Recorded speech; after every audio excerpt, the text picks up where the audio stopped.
Welcome back to the channel.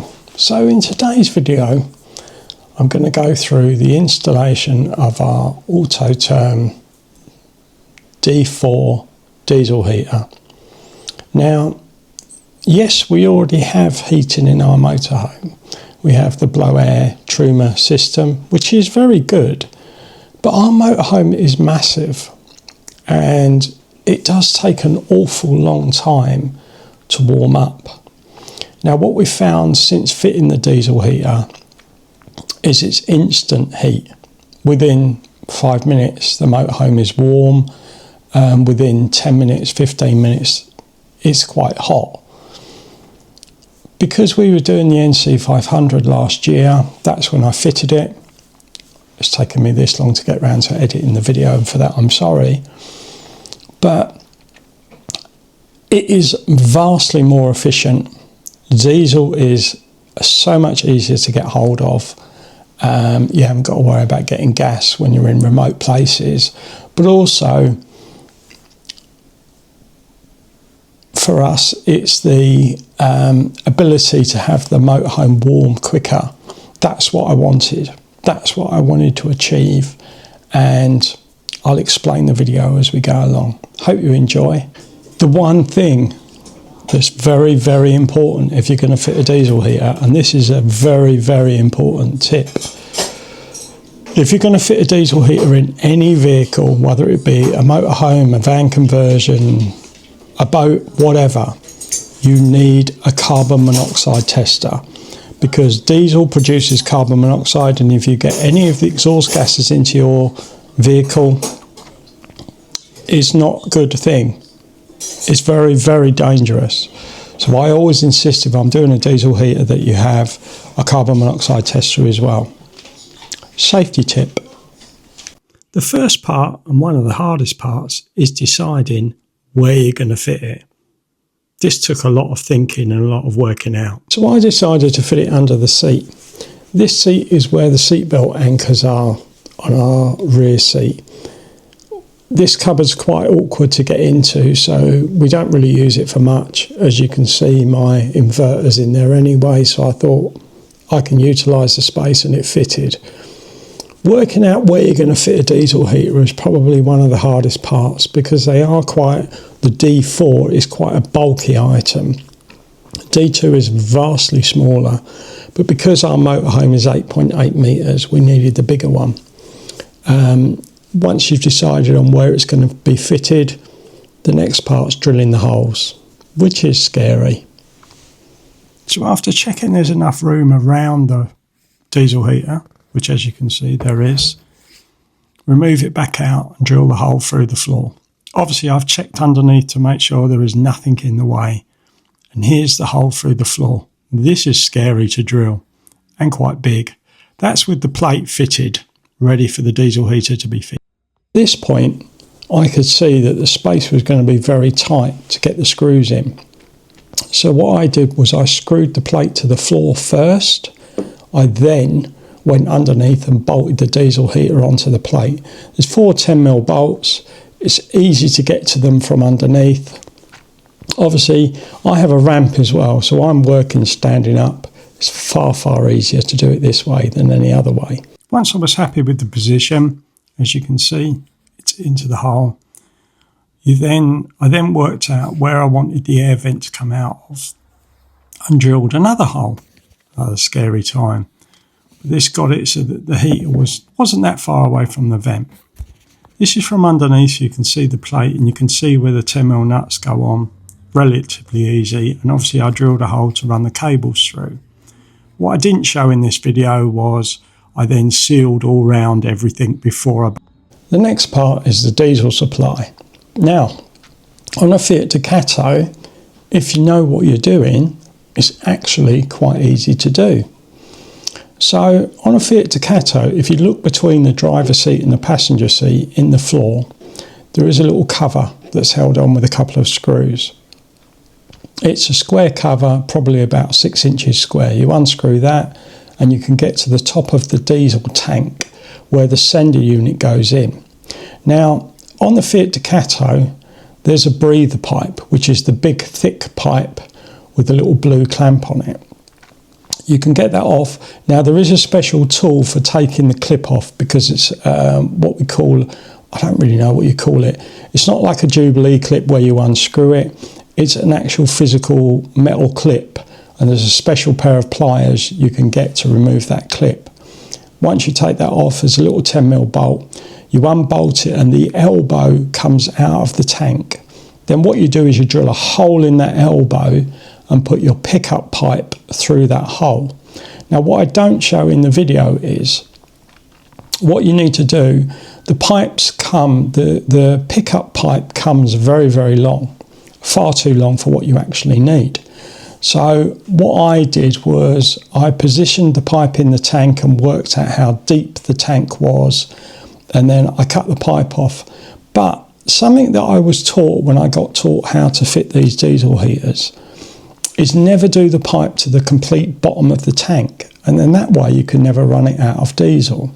So always allow yourself 25, 30 millimeters shorter than the tank is deep.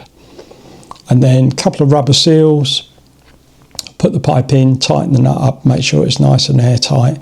You don't really want diesel leaking under there. This is the diesel pipe fitted into the top of the elbow of the breather, as you can see. I tried to show it as best as I could. The light wasn't brilliant, but it's all bolted in, the rubber hose is attached, and then you just need to push the rubber hose down underneath the vehicle to the fuel pump. This is a fuel pump. The fuel pump is always to be fitted at 45 degrees. Next part is connecting all the pipes underneath the vehicle. It's a little bit tight because of the trumpet that I chose, because of the thickness of the floor. But you can get in there with a little socket and a ratchet to tighten the Jubilee clips up. So there's 3 to tighten up. 1 for the air intake, 1 for the exhaust, and 1 for the diesel pipe. It can be done, just take your time. The Autoterm diesel heater does come with a heat shield to go over the exhaust between the diesel heater and the silencer. It's very, very simple. It just slips over the pipe. Tighten all your Jubilee clips up and then bolt your silencer and exhaust to something solid. Don't leave it hanging because it will snap, because they're quite thin pipe, really, metal pipe. And your air intake. Now there's 3 wires that come through the floor on ours because of the way that our motorhome is set up. 1 wire goes to the diesel pump, 1 wire goes to power, and the other wire goes to the controller. Now we fitted our controller the opposite side to the diesel heater in our motorhome because I wanted it as near to the original panel as possible. So I had to run those cables. Our battery is actually fitted underneath the side of our motorhome, so obviously I had to get the power to there. So this is with all the pipes fitted, as you can see. Exhaust bolted on, clamped to the chassis. Power connected underneath where the battery is, with the fuses showing. So that's the diesel heater all fitted in. Once it's all fitted in, you've then got to prime the diesel pump. This does take quite a lot of doing, but you've got to be perseverance with it. The Autoterm diesel heater will self-prime, but you'll think it isn't working properly. But you've got to persevere. It does eventually go through. So once the diesel heater is fitted, the next part is priming it. As I explained in the previous part, it does take 5 or 6 start attempts before it will bleed through. But the Autoterm diesel heater will self-prime. You've just got to be perseverance with it. You'll think it isn't going to start, and then eventually it will. So the next part is the controller. Now what I don't show in the video is I've actually got the mobile connection to it as well, so I can control it from a mobile phone. Now this is fitted behind the panel with a pay-as-you-go SIM card in it. Now this is why I like Autoterm and why I feel Autoterm is one of the best on the market. If you do have any technical problems while you're fitting it or while you're trying to get it going, you can ring them. Because I couldn't get the app to work, I rang them and I'd done one setting wrong when I was setting it up. They talked me through it over the phone. Very, very easy to do. Once I got that setting right, everything started working. This is the controller. It's very easy to use. Just press the button in the middle. And then you've got various different settings. Press it, comes on heating, ventilation, your settings. I have it on heating, power mode. Heat and ventilation I found is one of the best. You can set the temperature at what you want and how long you want the diesel heater to stay on for. And then that's it. The red light comes on, it does a preheat, and then it starts working. It's very, very quick, and it warms up very, very quickly.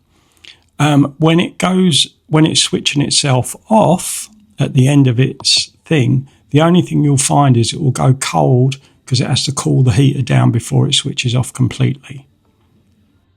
Well, our diesel heater has been fitted for a couple of months now, and this is a summary of what we think of it.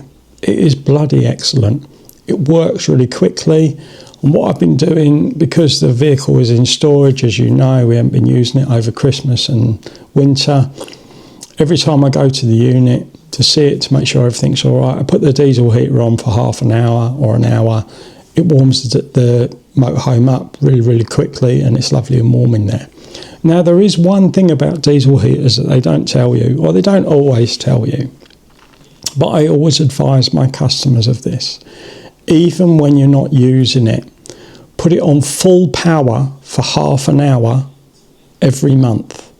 Run it at full power for half an hour every month. And then that way it stops any soot build up in the diesel heater. And when you need it, you know it's going to work. I've seen so many videos on the internet of people that have got diesel heaters, and it comes to the winter, it's freezing cold. They switch the diesel heater on and it doesn't work. Check it before you leave. Check it before you get on the road, just to make sure everything is working. You'll thank me for that in the end. I hope you've enjoyed this video and it's been informative. If you've got any questions, technical or any other way, drop them in the comments. I love reading the comments, and it shows that people are watching it and enjoying it. And if you do like our stuff, drop us a subscribe. It doesn't cost you anything, but it helps us. And you know me, I'll see you all in the next one. Ta-ra!